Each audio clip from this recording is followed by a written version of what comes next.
International Energy Agency has urged nations to take emergency measures to cut oil demands amid supply fears. International Energy Agency said that it hopes oil-producing nations will step in to relieve the strain on the oil markets.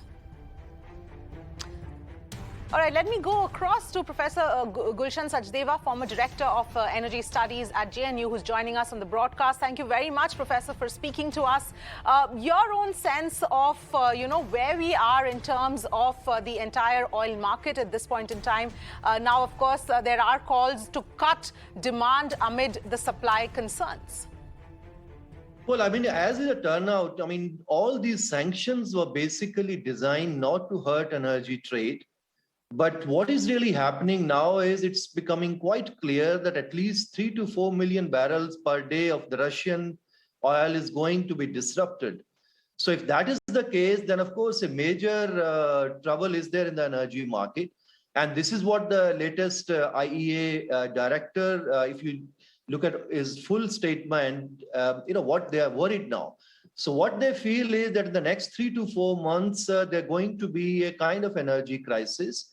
Since, IEA countries are basically OECD countries and large demand of energy comes from these countries, and most of the European countries and Japan, they are member of this.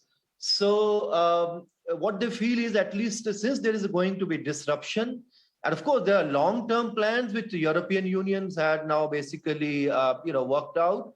But that's going to take the diversification. The long-term will take a couple of years. In the meanwhile, in the next 3 to 4 months, what they're working is on two fronts. What, of course, is on the supply front, this only hope that, some other members will, increase their supply. At the same time, now they have come out with a 10-point plan of reducing demand within the OECD or within the IEA member countries. Now, this demand is basically, from the transport sector, because what they feel is that more than 50% energy, which is going to be disrupted here, is going to be in the transport sector. So here the 10-point is that people can work from home. There would be less business travel. There would be more carpooling. There'll be all kind of efficiency measures. So this is the kind of work they work. Supply, they have less demand in that sense.